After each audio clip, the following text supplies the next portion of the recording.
Hello, today I want to do a video on the monolith in Utah. So I find this interesting because it does appear to be otherworldly. And so the location is not being disclosed due to the fact that they don't want a lot of traffic. It is nowhere near any roads.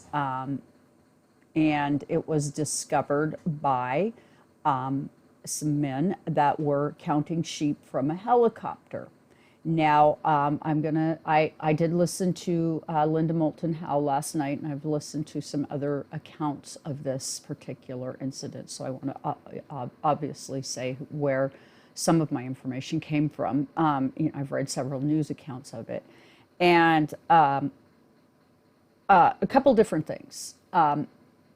When I first read about it, and I used, I have a my divining board, and I have talked about that. I'm going to go ahead and put the laptop down so that you can see the divining board, and I'm going to go ahead, and although this isn't going to be what my channel is largely about, I'm going to go ahead and I'm going to do just a little bit of pre-work, because this is kind of how I do my videos, really.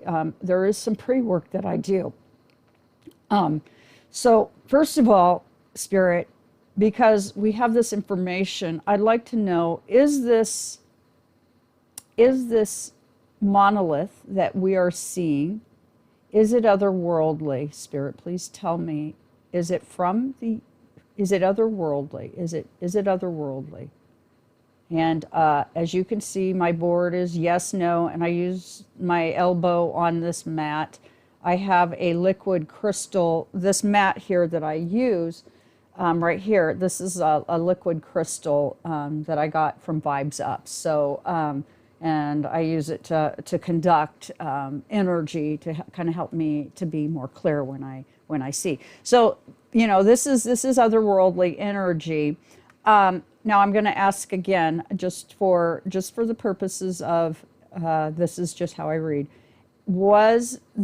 Is there a monolith? Did we discover a monolith in Utah, Spirit? Did we discover a monolith in Utah? Yes, we did. Okay, so there is a monolith in Utah, and it is otherworldly. So those are the basic foundation of the reading that I'm going to start with in that sense. So I'm going to spread my cards around. And we're going to just simply ask the cards, and I'm using the Crow Tarot today. And I chose the Crow Tarot in part because I felt like the birds were saying to me that we have an aerial view, and therefore we are the right deck for this story. So, Spirit and birds, please tell me about this monolith in Utah. I find it quite curious. It does feel like there's some energy towards some kind of a disclosure getting ready to happen, maybe. But, I'm not going to be pre-decisional. I'm just going to pick my cards. And how interesting that we have yet another something that doesn't belong. So, let's see. There's 5, 6, 7, 9, 10, 11, 12, 13, and 14. Okay.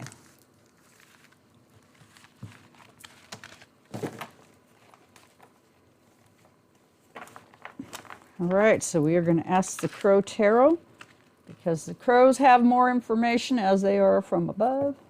Okay, yeah. A 4 of Pentacles is the foundation of the reading. That largely, I do think that this issue of perhaps disclosure of otherworldly issues is largely about money. It's largely about how what is the cornerstones of money? And that is a cornerstone. It's a waystone, a guide stone. So in some way. So let's just go ahead and let's ask. Okay. So first of all, helicopter goes over, counting sheep. Everybody's good. And they spot something, and I'm going to give you an account from Linda Moulton Howe, and it's she spoke directly with the gentleman that was in the helicopter. So she basically says that they flew over, and he said, stop, I saw something shiny. So they go back and they drop down in. And then they decide that they need to take pictures, and there's a picture of them standing one on top of the other. One kind of lifts the other one up, and you can see them, and they're doing that so they can demonstrate the height of the monolith, and that's how they came at that. It's about 12 feet high. In addition to that, when they were at the monolith, they were joking, oh my goodness, one of us could disappear, as if it was a Stargate on top of it. Now, I'm going to tell you what I got. Now, I have another tool that I use, okay, and that is my crystal ball.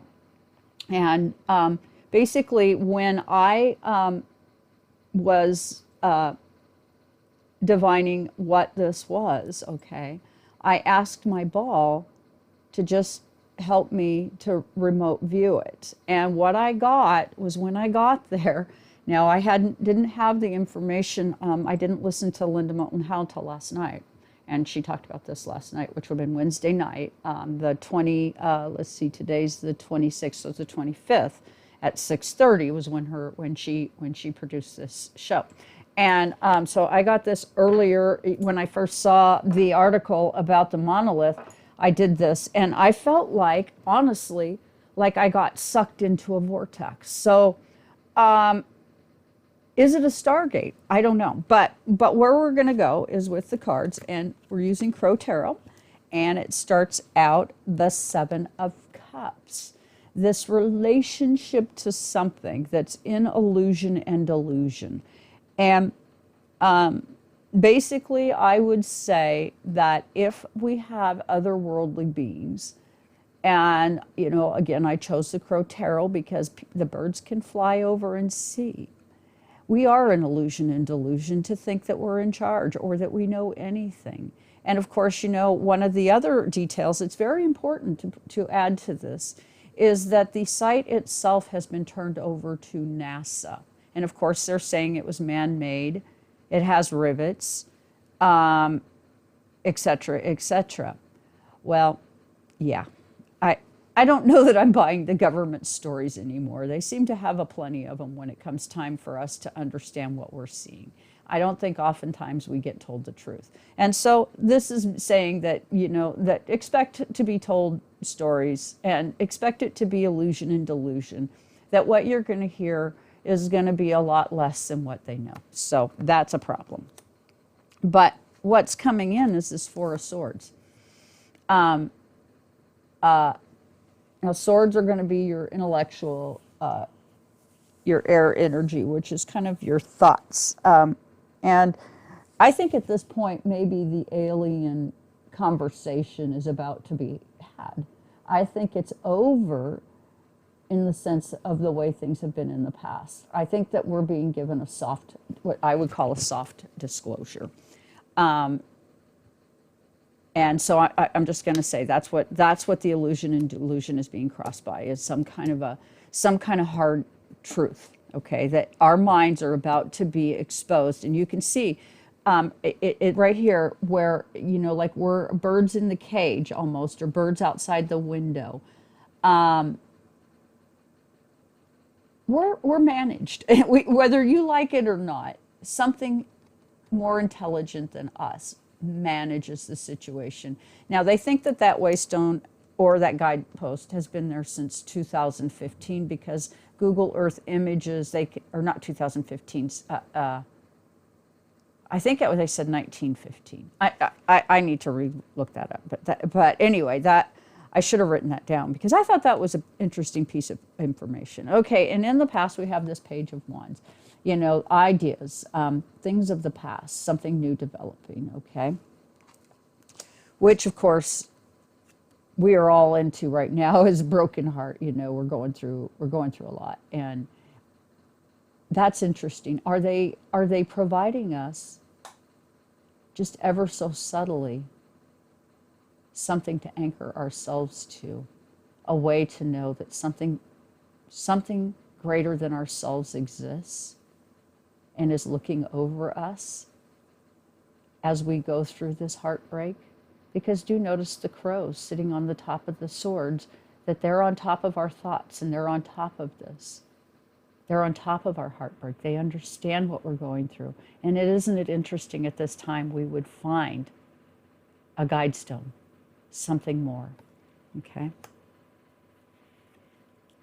And in the past, it's so they can listen. Now, that was another interesting detail when I went into it. I felt like in some regards it was a periscope. It was something that could be used to view the environment, to maybe measure things in the environment, such as the health of the environment. But again, it was discovered very recently, but has been there for a very long time. But the moon says it's listening. And notice the crow, the shadow of the crow in the moon. Yes, from above they can see. They can see very clearly. This is a major arcana, and the moon listens. And here we are, a 10 of swords, being in this. Right now, we're intellectually embattled. I think that for the most part, intellectually, I may even go so far as to say we're at war. And this monolith comes forward. And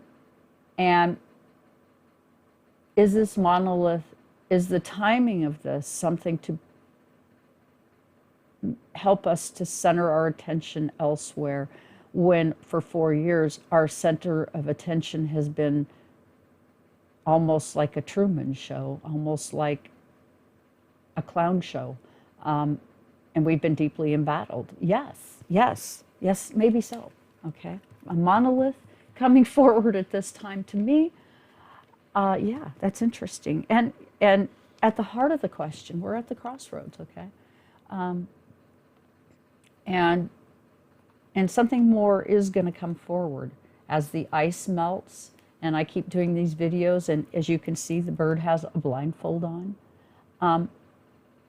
Maybe our blindfold's about to be removed, and maybe we're going to be provided better information.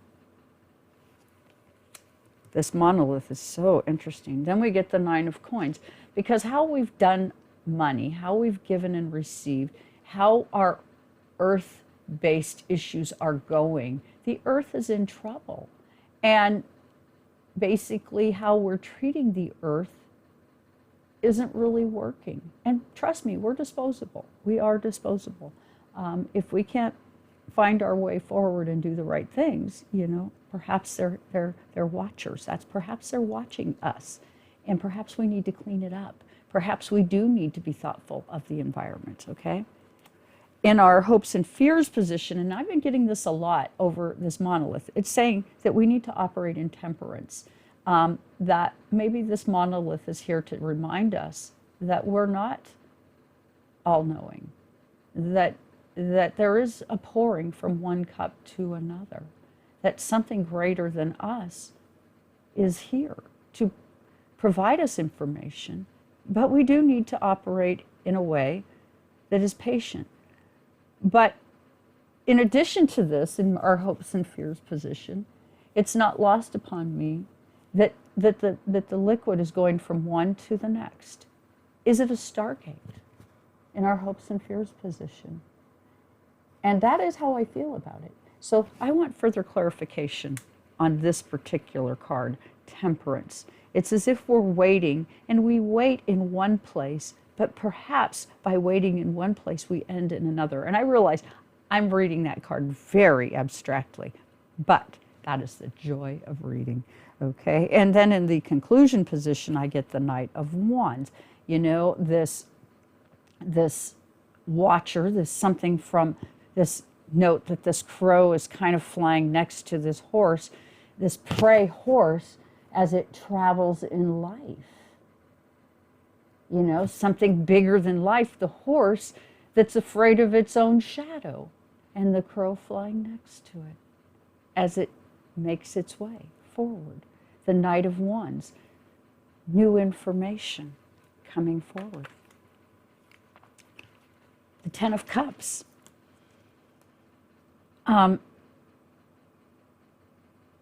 They do have us managed.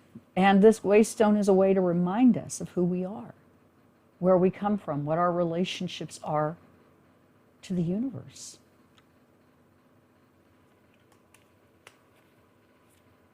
And we're about to see it in real time. Things are about to be exposed. And I find it interesting that, you know, we just keep, new things just keep coming up, you know, like, oh, this image in the Pacific Ocean, the images in Antarctica, you know, that something otherworldly. And, you know, notice that it's round in the shape of a disc. And, you know, we just keep seeing it. And, you know, our fortunes are maybe tied to this particular energy, who we are and where we come from. Major Arcana. And our relationship to this information is changing. The Two of Cups, how we interact, what we know, why we know what we know. Things are changing, okay? And then we get the Ace of Swords, something new is coming forward. Some new intellectual piece of information is coming forward. And what I wanted to have further information on is this giving and receiving of information. And, you know, the fact that we are seeing all this activity. I am going to go ahead and ask the cards to tell me about this Temperance card in relation to this monolith, Temperance. What are you saying to us, Spirit? Is this Temperance the alien energy pouring down information into us? Is that how this card, I want clarification. I will just take 3 cards to clarify. So 1, 2, and 3. And we'll just see what we get on this Temperance card, because that is, I find that interesting that there's something pouring information into us. So Temperance. Okay, there it is. We're deeply embattled with each other. The way we're interacting at this time, as you can see, there are 4 people swatting at the beehive, and 1 masterfully watches. And they all have their blinders on, probably think they're going to get a bowl of candy. But what they're really going to get is stung. And I think that that's largely kind of how it is right now, is that we're all swatting at the beehive. And a good percentages of us are going to be stung. And this could be, you know, a representation of the virus and right now. So, and then we have this Taurus energy, this Queen of Swords, this relationship, house and home, how we do things, and the limits therein on the earth. That we are, at this time, being maybe exposed to some of our limits in a lesser than a king way, relationship way, but pretty well up there, and it's kind of almost as if it's a cycle that's finished, and this energy of Temperance is here because of this Ten of Wands energy, because we have been carrying this very heavy load. The earth itself is overburdened, and the people therein are overburdened. And by the way, I'm using spellcaster for clarification. And in this this heavy load, we're starting to drop our sticks. If you look back on the road, he's lost some of his sticks. And so yes, this energy is moving in to assist us going forward, because apparently we're out of we need the assistance. So with that, please do hit the like, share, and subscribe button. And please do join me on www.twiggie.com. And if you'd like a reading with myself or Pearl Rollin, we are available for readings. And I do astrology. I can do just simple natal reports, and we do numerology. So if you'd like to have a reading, or you'd like to know what we do, please go take a look at twiggie.com. And join us, and do hit the subscribe button, share, let's get out there, let's make this happen. And thank you so much for joining me here today.